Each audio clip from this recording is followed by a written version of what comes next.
Hola, mi nombre es John Peckham. Soy profesor de Teología y Filosofía Cristiana en la Universidad de Andrews y hoy el título de mi presentación es El amor de Dios, la ira de Dios y la destrucción de los malvados. ¿Es el Dios de la Biblia un Dios de amor o un Dios de ira? Muchas personas consideran que el amor y la ira se oponen entre sí. Si Dios es amor, piensan algunos, entonces Dios no debe enojarse y no debe sentir ni expresar ira. En consecuencia, muchas personas están preocupadas por las representaciones bíblicas de Dios, como entre otras cosas disgustado, irritado y enojado por las malas acciones y disposiciones de los seres humanos. En esta exposición presento el argumento de que el Dios de la Biblia se enoja con el mal porque Dios es amor. El enojo y la ira divina son justas indignaciones contra el mal, motivadas por el amor y la bondad perfectos que tienen como objetivo el máximo florecimiento de toda la creación. La ira divina, entonces, es la respuesta apropiada del amor al mal y a la injusticia. Algunos mitos sobre la ira divina. ¿El Dios del Antiguo Testamento contra el Dios del Nuevo Testamento? Un mito común con respecto a la ira divina es la opinión de que el llamado Dios del Antiguo Testamento es un Dios de ira y el llamado Dios del Nuevo Testamento es un Dios de amor. Sin embargo, el Dios del Antiguo Testamento es el mismo Dios que el del Nuevo Testamento. El amor y la compasión de Dios se enfatizan continuamente a lo largo del Antiguo Testamento, incluso en las reiteradas declaraciones de que Dios es un Dios misericordioso y clemente, lento para la ira y abundante en misericordia y fidelidad, que se encuentra en el Salmo 86:15 y muchos otros pasajes, incluido Éxodo 34:6. En el Nuevo Testamento, la misma compasión y amor eterno también se atribuye a Dios y se ejemplifica perfectamente en Cristo. De la misma manera, la ley del amor que Jesús explica en el Nuevo Testamento, amor a Dios y amor al prójimo, es la misma que la ley del amor en el Antiguo Testamento que se expresa en Deuteronomio 6:5. Amar al Señor tu Dios con todo tu corazón, alma y mente, y Levítico 19:18. Amar a tu prójimo como a ti mismo. Algunos piensan erróneamente que Jesús expresa un amor de una clase que nos enoja. Sin embargo, incluso una lectura superficial del Nuevo Testamento revela que Jesús expresa una profunda ira contra el mal y enseña repetidamente acerca de la ira de Dios. Para tomar un ejemplo de muchos casos del enojo de Jesús en el Nuevo Testamento, Mateo 21 nos dice que Jesús entró en el templo y sacó a todos los que vendían y compraban en el templo y volcó las mesas de los cambistas y los asientos de los que vendían palomas, declarando que estaban haciendo de la casa de Dios una casa de ladrones. Además, Juan 2 informa que Jesús hizo un látigo de cuerdas y los expulsó a todos del templo, tanto a las ovejas como al ganado. También derramó las monedas de los cambistas y volcó sus mesas. En tales casos, Jesús manifiesta el celo de la justa indignación contra los hombres que trataban el templo de Dios como algo común y lo usaban como guarida o ladrones, para aprovecharse de las viudas, los huérfanos y los pobres. El mismo lugar que se suponía que tipificaba el perdón misericordioso de Dios y la limpieza de los pecadores indignos, estaba siendo utilizado para estafar y oprimir a algunos de los más vulnerables. La indignación contra el mal y la compasión hacia los oprimidos es la reacción adecuada del amor ardiente y justo. Mientras que algunos están preocupados por esta muestra de ira de Jesús, Gerald Borchert comenta: el amor sin carácter difícilmente es amor, y la ira y el juicio pueden de hecho ser el anverso de la moneda del amor. Esto hace eco al muy frecuente tema del Antiguo Testamento de la preocupación de Dios por la justicia y la correspondiente indignación con la injusticia y el mal. Notablemente, la ira divina en el Antiguo Testamento siempre está dirigida contra la injusticia y el mal. Una y otra vez, las Escrituras declaran que Dios ama la justicia y odia el mal, como en Isaías 61:8. Y Dios está profundamente preocupado por la injusticia en el mundo, como lo expresa en el Salmo 82. La injusticia evoca una justa indignación en nombre de todos aquellos que son víctimas de la injusticia y el mal de todo tipo. Ahora, la ira en sí misma está lejos del carácter predeterminado de Dios. Dios es amor. Sin embargo, la ira proporcional es la respuesta adecuada del amor contra el mal, porque el mal siempre hiere a alguien que Dios ama. El mal inevitablemente daña y devasta a las mismas personas por las que Cristo murió. En muchos otros casos, el Antiguo Testamento destaca la ira justa de Dios, dirigida contra la maldad. Por ejemplo, Pablo proclama en Romanos 1:18, la ira de Dios se revela desde el cielo contra toda impiedad y maldad de los que con su maldad suprimen la verdad. En otra parte, Pablo rechaza explícitamente la noción de que la ira divina es injusta, preguntando, ¿deberíamos decir que Dios es injusto al infligir ira sobre nosotros? Hablo en forma humana. De ninguna manera. Entonces, ¿cómo podría Dios juzgar al mundo? Eso está en Romanos 3, 5 y 6. Aquí y en otros lugares, tanto el Antiguo Testamento como en el Nuevo Testamento, afirman que Dios tiene el derecho de juzgar y siempre lo hace con perfecta justicia. ¿Dios está continuamente airado?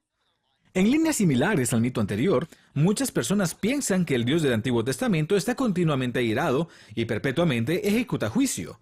Sin embargo, las Escrituras describen a Dios como sumamente amoroso, compasivo, tolerante y paciente con su pueblo. Si bien las Escrituras incluyen numerosos casos de la ira divina y la ejecución del juicio divino, a menudo hay largos intervalos de tiempo entre ellos.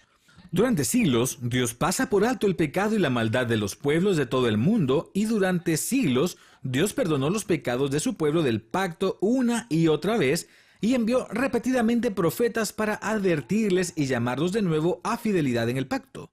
Sin embargo, muchos lectores contemporáneos de nuestros días no dan cuenta de las considerables brechas en el tiempo entre varios eventos de la ejecución del juicio divino en las Escrituras.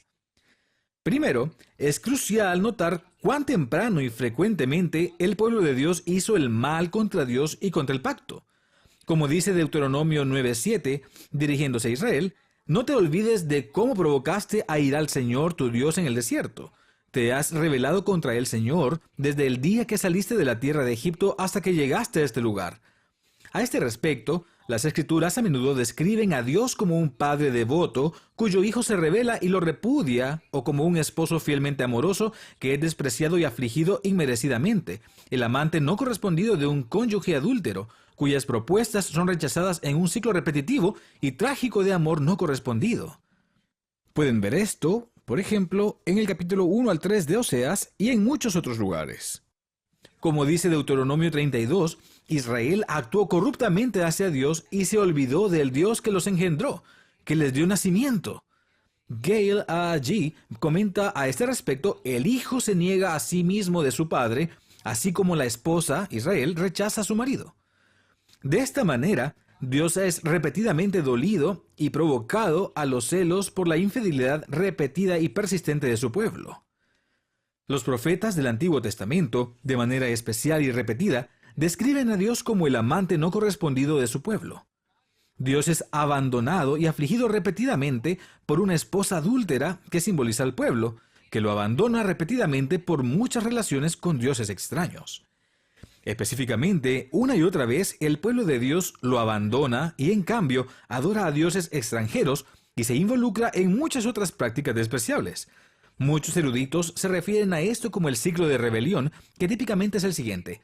La gente se rebela y rechaza a Dios y comete todo tipo de maldades, a veces cometiendo horrendas atrocidades como el sacrificio de niños. Dios se retira según los deseos del pueblo. Entonces el pueblo es oprimido por naciones extranjeras. Luego la gente clama a Dios por ayuda, y entonces Dios libera a la gente con gracia. Pero luego la gente de nuevo se rebela contra Dios, a menudo más atrozmente que antes. Y puedes ver descripciones de este ciclo en Salmo 78 y en Nehemías 9. Esto sucedió una y otra vez. Frente a este ciclo de rebelión, este ciclo atroz de maldad e infidelidad, Dios se enfrenta repetidamente a la infidelidad y las apostasías humanas con una fidelidad infinita, una tolerancia paciente, una gracia extravagante y una profunda compasión. Para dar un ejemplo, poco después de que Dios liberó a los israelitas de la esclavitud de Egipto, el pueblo rechazó a Dios eligiendo adorar a un becerro de oro. Por esta apostasía que rompía el pacto, el pueblo merecía ser dejado de lado, pero Dios libremente otorgó asombrosa compasión y misericordia a los que se arrepintieron. Pueden ver esto en Éxodo 32, 26 al 30. Al hacerlo, Dios reveló su carácter como compasivo y misericordioso, lento para la ira y abundante en misericordia y verdad, el que guarda misericordia por millares, el que perdona la iniquidad, la transgresión y el pecado. Eso se encuentra en Éxodo 34, 6 al 7. Como dice Mervyn Brenneman, Dios habría sido justo al poner fin a esta gente rebelde. Sin embargo, siguió amándolos, guiándolos y librándolos. Si bien el pueblo de Dios lo abandonó y traicionó repetidamente a lo largo de los siglos, Dios continuó otorgando con paciencia la compasión más allá de todas las expectativas razonables, demostrando así la profundidad insondable de su compasión, sumamente paciente y su amor extravagante y misericordioso. Y puedes ver esto nuevamente con solo mirar el Salmo 78 y Nehemías 9, que describen la asombrosa compasión y paciencia de Dios. De hecho, Dios es tan propenso a otorgar compasión y gracia inmerecidas e incluso extravagantes, no solo a su pueblo del pacto, sino también a las otras naciones, que el profeta Jonás reprendió a Dios y se enojó con él por, en opinión de Jonás, ser demasiado misericordioso y demasiado compasivo y no destruir a Nínive. Específicamente, Jonás se lamenta: «Por favor, Señor, ¿no fue esto lo que dije mientras todavía estaba en mi propio país? Por tanto, para prevenir esto huí a Tarsis, porque sabía que eres un Dios clemente y compasivo, lento para la ira y abundante en misericordia, y que se arrepiente de la calamidad». Eso se encuentra en Jonás 4:2. En este y en muchos otros casos, el lenguaje que se usa para decir que Dios es lento para la ira es literalmente la frase nariz larga.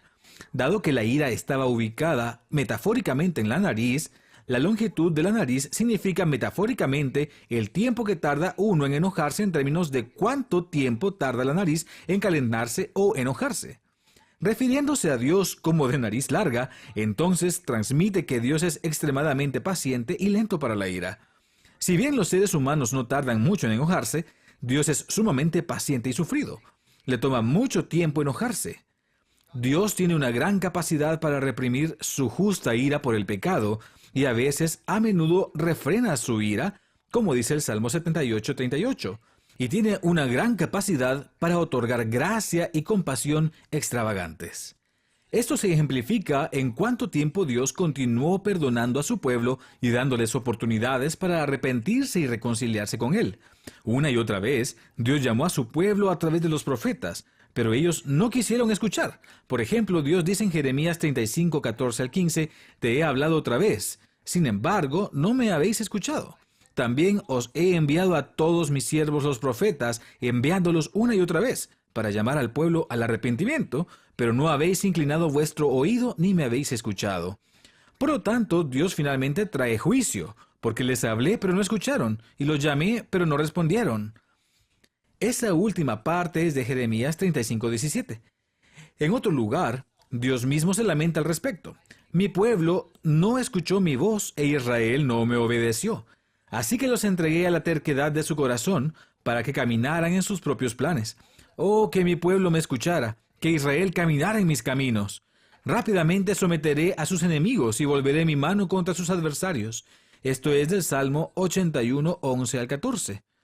Y el mismo Jesús también se lamenta de esto diciendo: «Jerusalén, Jerusalén, la ciudad que mata a los profetas y apedrea a los que le son enviados. ¿Cuántas veces he deseado juntar a tus hijos como la gallina junta a sus polluelos debajo de sus alas, y no quisiste?» Esto es de Mateo 23:37. Además, muchos, pero no todos, los casos de ejecución del juicio divino son casos en los que Dios simplemente retira su protección. Consideren el caso de la narración de la serpiente de bronce. Allí, en respuesta a la rebelión del pueblo, Números 21:6, dice que el Señor envió serpientes venenosas entre el pueblo. Si bien uno podría leer esto y pensar que Dios hizo que aparecieran milagrosamente serpientes venenosas, según Deuteronomio 8:15, las serpientes venenosas ya estaban allí. Dios guió al pueblo a través de un desierto grande y espantoso, lleno de serpientes ardientes y de escorpiones. Aquí uno ve que fue solo por el sustento y la protección de Dios que la gente sobrevivió en el desierto en primer lugar. Él los estaba protegiendo de las serpientes venenosas que ya estaban allí, pero luego, cuando retiró su protección, fue cuando las serpientes venenosas en realidad causaron un problema. Así que rechazar a Dios y hacer que se retirara era traer sobre ellos una muerte segura. Ahora, uno podría considerar este u otros juicios divinos en el Antiguo Testamento como duros. Sin embargo, es fundamental tener en cuenta el reconocimiento de que la gente tenía cero posibilidades de sobrevivir sin la protección y el sustento especial de Dios. La disciplina de Dios hacia el pueblo fue para su bien, no menos importante en el sentido de que si el pueblo rechazaba a Dios por completo, seguramente perecería sin su sustento. La forma en que Dios trató a su pueblo y respondió a sus pecados en el desierto correspondía al peligro claro y presente de que su maldad, si no se controlaba, los apartaría por completo de la protección y el sustento divinos que necesitaban para sobrevivir. Así como violar algunas leyes a bordo de un avión es una ofensa mucho más grave que hacerlo en cualquier otro lugar debido al aumento de los peligros para todos a bordo y más allá, la ley de Dios y el gobierno de su pueblo, del pacto, tenían como objetivo prevenir su destrucción total por las naciones circundantes y otros peligros, que ocurrirían sin la protección de Dios. En consecuencia, Dios hizo todo lo que pudo para llamar a su pueblo de regreso a Él, para que pudieran permanecer bajo su cuidado y protección. Muchos otros juicios que las Escrituras describen como provocados por Dios se explican en otros lugares como casos en los que Dios entrega al pueblo a sus enemigos, de acuerdo con las decisiones del pueblo de abandonar a Dios y servir a los dioses de las naciones, incluso después de amplias oportunidades que Dios les había dado para que se arrepintieran. Por ejemplo, debido a que el pueblo persistentemente y sin arrepentimiento provocó a ira al Dios del cielo, Dios finalmente se retiró y entregó a su pueblo en manos de Nabucodonosor, rey de Babilonia, el caldeo quien destruyó el templo y deportó al pueblo a Babilonia. Esa es una cita del libro de Esdras 5:12. Notablemente, sin embargo, Dios solo lo hizo después de que ya no hubo ningún remedio. Esas son las palabras exactas de 2 Crónicas 36:16. Ya no había ningún remedio. Y Dios en otras partes lamenta la devastación excesiva que Babilonia infligió a Judá, y Dios juzga a Babilonia y a sus dioses por esa devastación, según Jeremías 51, 24 y 25 y el versículo 44. Porque aunque Dios estaba enojado un poco, ellos agravaron el mal. Eso es de Zacarías 1:15. Jeremías 50:24 incluso incluye el lenguaje sorprendente de que Babilonia se enfrascó en conflicto con el Señor. Eso es de Jeremías 50:24. En consecuencia, Dios promete, volveré a Jerusalén con compasión. Eso es lo que dice en Zacarías 1:16. Entonces, en cierto sentido, Dios juzga a Judá retirándose reticentemente de Jerusalén. Sin embargo, Dios no causa ni determina lo que Babilonia hace libremente contra Judá, por lo cual Dios castiga a Babilonia y responsabiliza moralmente a Babilonia. Si bien no todos los juicios divinos son el resultado de que Dios retire su protección o simplemente entregue a las personas a los resultados de sus decisiones, en tales casos no depende estrictamente de Dios lo que le sucede a las personas que han abandonado su protección. Además, incluso en los casos en que Dios fuertemente realiza instancias de juicio, que creo que es el caso relativo al juicio final y la erradicación del mal, Dios lo hace porque no hay una alternativa preferible disponible para Él, dados todos los factores relevantes. Incluso cuando Dios trae juicio, Dios no aflige ni entristece voluntariamente a nadie. Eso es de Lamentaciones 3:33. Y Él no se complace en la muerte de nadie. Y eso es de Ezequiel 18:32. De hecho, Dios suplica, vuélvete de tus malos caminos, porque ¿por qué moriréis, casa de Israel? Esta cita es de Ezequiel 33:11.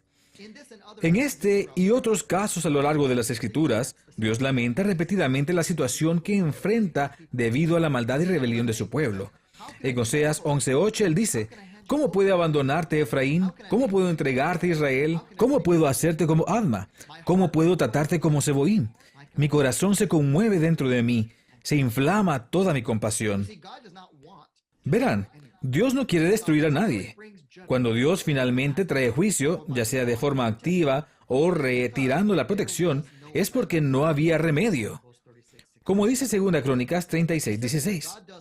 Específicamente, Dios hace todo lo posible para evitar ejecutar juicio, llamando repetidamente a su pueblo según su compasión. Pero el pueblo siguió despreciando sus palabras hasta que no hubo remedio. Eso es lo que dice 2 Crónicas 36:15 y 16. Sin embargo, incluso en casos como la destrucción de Jerusalén por parte de Babilonia, Dios proporcionó una vía de escape para cualquiera que escuchara al profeta Jeremías, quien comunicó al pueblo que los que se rindieran a Babilonia vivirían, pero los que no lo hicieran y permanecieran en la ciudad morirían. Esto se encuentra en Jeremías 38:2. También en relación con el juicio final, Dios ha hecho provisión para que todos se salven. Nadie necesita morir. Aunque Dios hizo todas las provisiones para su pueblo durante los siglos de paciencia y tolerancia, obrando repetidamente milagros y bendiciendo a Israel abundantemente y sin medida, el pueblo abandonó repetidamente a Dios. Se olvidó de Dios, rompió la relación del pacto y se rebeló continuamente contra Dios y su ley de amor. Como dice el Salmo 78, 40 y 41, cuán a menudo se rebelaron contra él en el desierto y lo afligieron en el desierto. Probaron a Dios una y otra vez y lo provocaron al Santo de Israel. La frecuencia de la ira divina es en respuesta al mal. Pero incluso entonces se reduce porque Dios, según el Salmo 78, 38, a menudo contuvo su ira. Lejos de estar continuamente airado, el Dios de la Biblia es sumamente paciente y tolerante. Las narraciones de las Escrituras demuestran que Dios literalmente sufrió mucho con su pueblo. Ahora, eso nos lleva al tercer mito sobre la ira divina. ¿Es la ira lo opuesto al amor? Mucha gente asume que el amor no debe enfadarse. Muchos tipos de enojo son incompatibles con el amor, eso es cierto. Y esos tipos de enojo están advertidos en las Escrituras, como en Mateo 5:22 o 1 Corintios 13:4 y 7, o Gálatas 5:20 o Santiago 1:19 y 20. Aquí, entonces, tenemos que distinguir entre la indignación justa contra el mal y la pasión legítima por el bien de la persona amada, por un lado, y la ira fuera de lugar, la ira egoísta, irracional y mezquina, por el otro lado. Hay una especie de indignación justa que valida la Biblia, pero también hay tipos de ira egoísta, mezquina o irracional que la Biblia condena. Ahora bien, mientras que las emociones humanas son a menudo irracionales o imperfectas, las emociones de Dios son siempre la respuesta evaluativa adecuada a la situación, siempre racionales, nunca irracionales. La ira humana a menudo es injusta, pero según las Escrituras, la ira divina siempre responde apropiadamente al mal. Si bien los humanos pueden enojarse por razones ilegítimas, el Dios de las Escrituras solo se enoja con el mal. Los seres humanos son propensos a la mezquindad, a la reacción exagerada, pero Dios nunca es mezquino y nunca reacciona exageradamente. Su respuesta al mal es siempre la respuesta perfectamente sabia y amorosa dirigida hacia el mejor bien alcanzable para todos los interesados. Si bien los humanos a menudo son vengativos, incluso cuando Dios finalmente trae juicio, no quiere hacerlo como vimos en Lamentaciones 3:33. Mientras que muchos humanos harían casi cualquier cosa para evitar un sufrimiento intenso, el Dios de la Biblia es la víctima voluntaria del amor no correspondido. Mientras que incluso los seres humanos más pacientes tienen un temperamento relativamente corto, Dios es paciente. Su misericordia se extiende a miles de generaciones, según Éxodo 34:7. Como se vio anteriormente, de acuerdo con las Escrituras, Dios ha refrenado repetidamente su ira, mostrando una gran paciencia y tolerancia motivado por el deseo de redimir y traer a las personas de nuevo a una relación de amor. En este sentido, debe enfatizarse que la ira no es un atributo esencial de Dios. La ira de Dios es la respuesta apropiada y temporal del amor contra el mal, porque la ira divina es la respuesta santa y justa del amor contra el mal. Donde no hay mal, no hay ira. Mientras que algunos creen que un Dios de amor no debería enojarse en absoluto, Dios no sería amor sino detestar el mal. Según las Escrituras, el amor y la justicia están entrelazados. Como tal, el amor requiere justicia y la ira divina es siempre la respuesta apropiada del amor al mal. Dios odia el mal porque el mal siempre hiere a las criaturas de Dios, incluso cuando el mal es autoinfligido. ¿Qué tipo de amor no se enojaría por el sufrimiento horrible y abominable que los humanos se infligen unos a otros? Si una madre, por ejemplo, es testigo de cómo su hija de 3 años es atacada repentinamente y brutalmente por un hombre extraño en el patio del recreo, ¿no debería enfadarse? Así como una madre, así estaría justificada en su ira contra un ataque tan horrible. Dios siempre es justo en su indignación contra el mal. Debido a que el mal siempre hiere a alguien y Dios ama a todos, Dios detesta cada instancia de maldad, incluso más de lo que yo detesto cualquier mal que me dañe a mi propio hijo. Pero a diferencia de mí, Dios lo hace con perfecta pureza de corazón y preocupación por todos. A lo largo de la Biblia, los humanos perpetran persistentemente inmensas atrocidades, incluso el sacrificio de niños y todo tipo de depravación. Pero debido a que Dios ama intensamente, el mal provoca a Dios una ira intensa, pero siempre apropiada. Como dice Tony Lane, no odiar el mal implica una deficiencia en el amor, y la falta de ira contra la maldad es una falta de cuidado, que es una falta de amor. No es una coincidencia a este respecto que los autores bíblicos tiendan a plantear la pregunta de por qué Dios no ha juzgado más rápida y decisivamente el mal, en lugar de la pregunta inversa que es tan popular en el mundo occidental contemporáneo en cuanto a por qué Dios se enoja con el mal o trae juicio en lo absoluto. A lo largo de las Escrituras, el grito repetido es ¿hasta cuándo, oh Señor? Específicamente, ¿cuánto tiempo antes de que Dios juzgue el mal que vemos a nuestro alrededor? Me parece que muchos de nosotros hoy, particularmente en Occidente, estamos en gran parte insensibles a la magnitud y el impacto devastador del pecado y el mal. Por lo tanto, estamos dispuestos a encontrar la respuesta justa de la ira, que es la indignación justa, más alarmante y escandalosa que el pecado y la maldad que en sí misma precipita tal respuesta del que es perfecto en sabiduría y amor. La ira divina siempre involucra el juicio justo de Dios contra el pecado, la maldad y la injusticia. Entendido de esta manera, ¿quién diría que Dios no sabe expresar ira? El teólogo Miroslav Volf escribe sobre esto de una manera perspicaz e instructiva. Escribe, solía pensar que la ira no era digna de Dios. ¿No es Dios amor? ¿No debería el amor divino estar más allá de la ira? Dios es amor y ama a todas las personas y a todas las criaturas. Esa es exactamente la razón por la que Dios está airado contra alguno de ellos. Mi última resistencia a la idea de la ira de Dios fue desplomada con la guerra en la ex Yugoslavia, la región de donde vengo.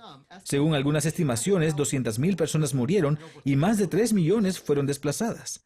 Mis pueblos y ciudades fueron destruidos, mi gente bombardeada día tras día, algunos de ellos brutalizados más allá de la imaginación, y no podía imaginar que Dios no estuviera enojado. O piensen en Ruanda, en la última década del siglo pasado, donde 800,000 personas fueron asesinados a tiros en 100 días. ¿Cómo reaccionó Dios ante la matanza? ¿Mimando a los perpetradores como un abuelo? ¿Al negarse a condenar el baño de sangre y en cambio a afirmar la bondad básica de los perpetradores? ¿No estaba Dios ferozmente enojado con ellos? Aunque solía quejarme de la indecencia de la idea de la ira de Dios, llegué a pensar que tendría que rebelarme contra un Dios que no estuviera airado al ver la maldad del mundo. Dios no está airado a pesar de ser amor. Dios está airado porque Dios es amor. La ira de Dios nunca es arbitraria. Ese es el final de la cita, por cierto. Esto está más allá de la cita, en mis propias palabras. La ira de Dios nunca es arbitraria, sino que siempre es la respuesta apropiada al pecado y al sufrimiento. Es decir, es la respuesta justa y amorosa de Dios a la provocación humana. Dios está enojado por el mal precisamente porque Dios es amor y siempre y solo desea lo mejor para todos los involucrados. Como se describe bíblicamente, el amor perfecto y la justicia van juntos y se requieren el uno al otro. Donde hay falta de justicia, hay falta de amor. Y una faceta del amor divino es la justicia distributiva. Solo lean Deuteronomio 10:18 o Isaías 61:8 o Lucas 11:42. En relación a esto, el erudito bíblico Bruce Baloyan señala, Dios está apasionadamente preocupado por la vida de los seres humanos y por si se hace justicia entre ellos. No, la ira no es lo opuesto al amor. Es la respuesta adecuada del amor contra el mal de cualquier tipo. Al respecto, el erudito bíblico Peter Craig comenta, el comportamiento de los israelitas irritaba a Dios. Tenía una preocupación paternal por ellos como sus hijos e hijas, de modo que verlos rechazar su amor le causaba no solo ira, sino también dolor, porque a un padre amoroso le cuesta mirar mientras sus hijos invitan al desastre con su comportamiento pecaminoso. Sin embargo, la buena noticia es que la compasión de Dios supera con creces su ira. La ira de Dios es solo por un momento, mientras que su favor es para toda la vida. El llanto puede durar la noche, pero la alegría viene con la mañana, Eso dice el Salmo 35. Si bien las consecuencias de la iniquidad pueden llegar hasta la cuarta generación, Dios guarda misericordia hasta la 1000ª generación. En Isaías 49:15, Dios mismo declara: ¿puede la mujer olvidar a su hijo de pecho o no mostrar compasión del hijo de su vientre? Incluso estos pueden olvidar, pero yo no te olvidaré. Si bien la compasión humana puede fallar, la compasión de Dios nunca falla, según Lamentaciones 3:22. En consecuencia, la compasión de Dios supera todas las expectativas razonables y Dios está inclinado a las emociones positivas. La profundidad insondable del amor compasivo de Dios se demuestra de manera suprema en Cristo, como enseña Romanos 5:8. Dios demuestra su amor por nosotros en que, siendo aún pecadores, Cristo murió por nosotros. No hay amor más grande que este.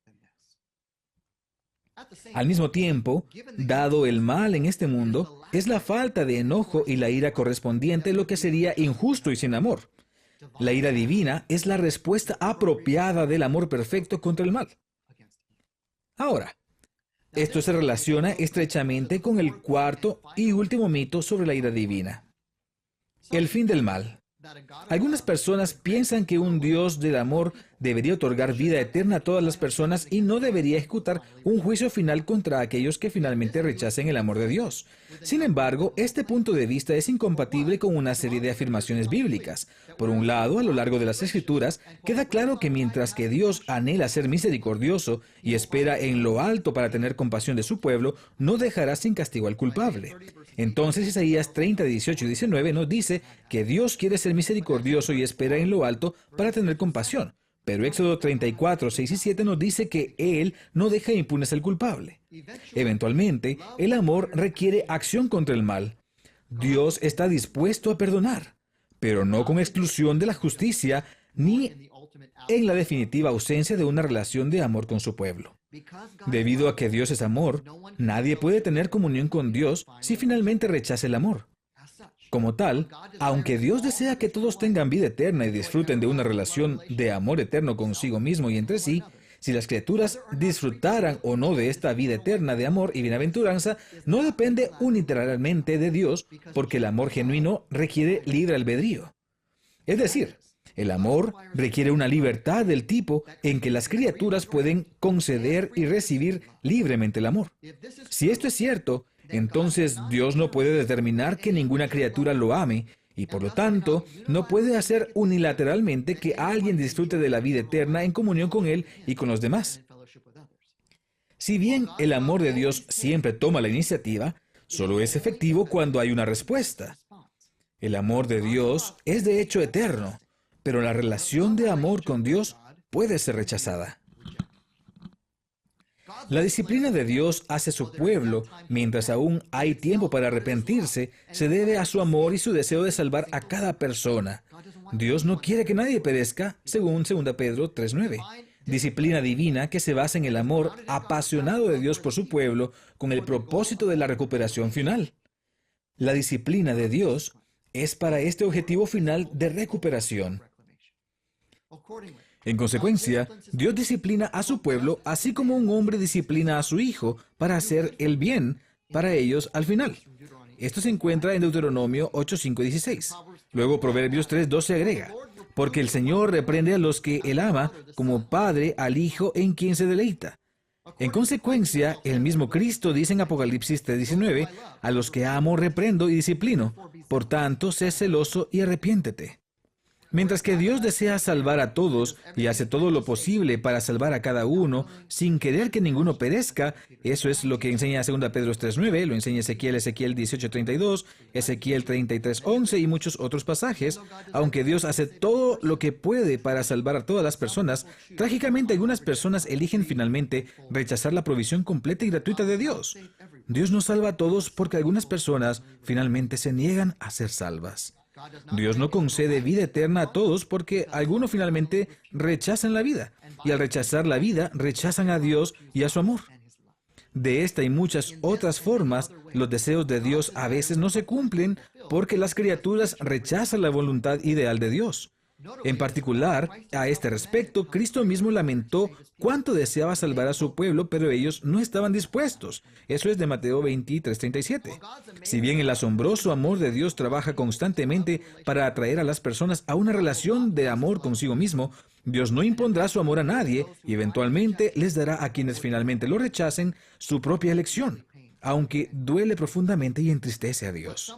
Lo que algunas personas quieren, o lo que creen que quieren, es que Dios les dé la vida eterna sin Él, lo que podría considerarse una continuación de los placeres de la vida cargados de vicios que pueden actualmente anhelar. Sin embargo, esto no reconoce que si fuera posible la vida sin Dios sería completamente miserable, y la vida que disfrutan actualmente solo es posiblemente gracias a la gracia sustentadora de Dios. En este sentido, recuerden el punto crucial de que nadie puede tener comunión con Dios si rechaza el amor. Porque Dios es amor, rechazar el amor implica rechazar a Dios mismo. Dios no da un ultimátum. Él no proclama arbitrariamente, ámame o muere, en absoluto. Más bien, proclama la verdad para la que no hay alternativa. Si Dios mismo es la fuente de la vida y es amor, nadie puede ser separado del amor y continuar en la vida. Es imposible vivir y estar completamente separado de Dios. Pensar que uno puede seguir disfrutando de la vida separado de Dios por la eternidad es un poco como una bombilla eléctrica que piense que pueda seguir brillando mientras se corta la electricidad. Dios es el dador de la vida, el autoexistente en quien hay vida. Aparte de Dios no puede haber vida. Entonces, si uno rechaza a Dios y se aparta de Dios, no puede seguir viviendo. Al final, Dios entrega a las personas a sus propias decisiones, pero lo hace con misericordia, porque esto es lo más amoroso que Dios puede hacer, incluso por aquellos que finalmente rechazan el amor de Dios. Aunque algunas personas pueden pensar ahora que preferirían seguir viviendo separados de Dios, esto no es posible, seguir viviendo completamente separados de Dios. E incluso si fuera posible, la existencia eterna ausente de Dios sería completamente miserable. Los que rechazan a Dios serían entonces sentenciados a una vida eterna de infinita miseria. Pero en su gracia y su abundante misericordia, Dios no le da esto a nadie. Incluso al final, Dios hace lo más amoroso que puede hacer por todos los involucrados, y es sacar de su miseria a aquellos que finalmente y completamente han rechazado su amor. Aquí, algunas personas interpretan el juicio final como si Dios fuera pasivo, pensando que es mejor si Dios simplemente permite la destrucción final de los malvados en su lugar de ejecutar activamente dicho juicio. Sin embargo, en mi opinión, al menos la mayoría de estas interpretaciones equivalen a una distinción sin diferencia. Es decir, incluso en las interpretaciones con las que estoy familiarizado, donde se piensa que Dios simplemente permite el curso natural de la destrucción de la maldad dada su santa presencia, parece que para que se produzcan tales consecuencias naturales, Dios primero tendría que quitar activamente la misma gracia sustentadora y el escudo de su santidad que habría preservado a los pecadores hasta este punto. Por ejemplo, las Escrituras hablan de Dios destruyendo a través del resplandor de la venida de Cristo en 2 Tesalonicenses 2:8, y repetidamente se refiere a Dios como un fuego consumidor o un fuego devorador en muchos lugares a lo largo del Antiguo Testamento. Sin embargo, nadie fue destruido por la primera venida de Cristo. De aquí se entiende que la destrucción no es un acompañamiento necesario de la venida de Cristo. Puede que sea la manifestación normal de la gloria inmaculada de Cristo, pero Dios podría cubrir su gloria como lo ha hecho en tiempos anteriores. Por lo que puedo ver, entonces, incluso un juicio en el que la destrucción es el resultado de venir a la presencia de Dios equivale a una especie de juicio activo. Cristo viene activamente, incluso si el mecanismo que destruye es solo la gloria no oculta de Dios entrando en contacto con el pecado y el mal. Alternativamente, si uno piensa en la destrucción final estrictamente en términos de que los pecadores sean separados del poder sustentador y vivificante de Dios, incluso si piensa que se destituyeron a sí mismos, incluso esto también requeriría la acción divina de Dios que interrumpe su influjo de poder que da vida. En segundo lugar, será más misericordioso sacar activamente a los pecadores de su miseria que dejarlos languidecer, si esa fuera siquiera una opción, dado el hecho de que la Biblia enseña que Dios sostiene todas las cosas con su poder. Considere en ese sentido la clásica historia de una familia y su perro, Old Yeller. En esta historia, el perro de la familia, Old Yeller, contrajo rabia. En el momento de la historia, la única alternativa para que el perro dejara de sufrir los efectos de la rabia era matar al perro, y así sacar al perro de su miseria. Esto es lo que la familia decide hacer al final, muy a regañadientes. Amaban a su perro. Su nombre era Old Yeller. Lo amaban, pero lo más cariñoso que podían hacer era sacar a Old Yeller de su miseria. En una acción algo similar, lo más amoroso que Dios puede hacer con respecto a aquellos que finalmente y obstinadamente rechazan su amor es sacarlos de su miseria, para el mejor bien de todos los involucrados. La alternativa sería, de hecho, un infierno en vida. Mientras que el amor a menudo se considera licencioso, en las Escrituras el amor genuino requiere eventualmente justicia. Dios entonces no sería amoroso si finalmente no erradicara el mal. Dado que Dios es omnisciente y completamente amoroso y bueno, Dios sabe y quiere lo mejor para todos los involucrados, y Dios está en una posición única para juzgar con rectitud, siempre haciendo las cosas más amorosas para todos los involucrados. Dios finalmente pondrá fin a la maldad, y con el fin del mal vendrá el fin de la ira divina. Nuevamente, donde no hay maldad ni injusticia, no hay ira. En la eternidad, el Dios del amor no tiene ira porque una vez que Dios erradica el mal del universo en el juicio final, nunca más habrá ningún mal que provoque la respuesta de justa indignación que el amor demanda y requiere. El amor debe finalmente poner fin al mal, y Dios lo hará. Mientras tanto, podemos confiar en que Dios es amor y que Dios ama a todos, como nos dice en Juan 3:16. En consecuencia, la preocupación de Dios por todos requiere que imparta justicia y finalmente erradique el mal. Si Dios no ejecutara finalmente el juicio contra el mal, el mundo quedaría en un estado indefinido de degradación, en detrimento horrible de toda la creación. Dios odia apasionadamente el mal como debería y pondrá el fin al mal para siempre. Sin embargo, cuando Dios finalmente remueve a aquellos que han rechazado su amor, es solo en respuesta a su decisión final de rechazar cualquier conexión con el amor, y no es de su corazón, porque no aflige ni entristece voluntariamente a nadie, como enseña Lamentaciones 3:33. Sin embargo, en ese momento, dado que Dios está comprometido a respetar el libre albedrío humano para recibir o rechazar libremente el amor, y Dios no se impondrá a nadie, no hay nada más que pueda hacer. Al final, una vez que el mal sea erradicado, Dios enjugará toda lágrima de los ojos y ya no habrá muerte, ni habrá más llanto, ni clamor, ni dolor, porque las primeras cosas pasaron. Apocalipsis 21:4. Ahora la conclusión. En esta exposición he presentado el argumento de que la ira de Dios proviene de su amor justo, que requiere una respuesta apropiada contra el mal. Entendida como la describe la Biblia, la ira divina es en sí misma una manifestación del amor divino frente al mal.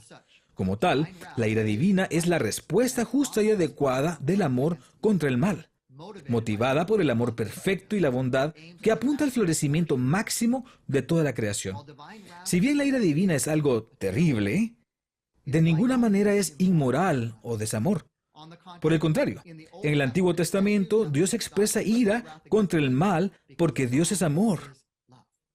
La ira divina es terrible debido a la perversidad insidiosa del mal en contraste con la bondad pura y el esplendor del Dios de amor. En este sentido, el amor es esencial para Dios, pero la ira no lo es. Donde no hay maldad ni injusticia, no hay ira. De hecho, si no fuera por la gracia de Dios, no habría ira, porque no habría pecado ni pecadores que provoquen indignación. Al final, la acción más amorosa de Dios de erradicar el mal del universo también eliminará efectivamente el furor y la ira, porque nunca más habrá injusticia o maldad para provocar la furia justa y la ira del amor. Para siempre, solo existirá la eternidad de la dicha y justicia en una relación de amor perfecta.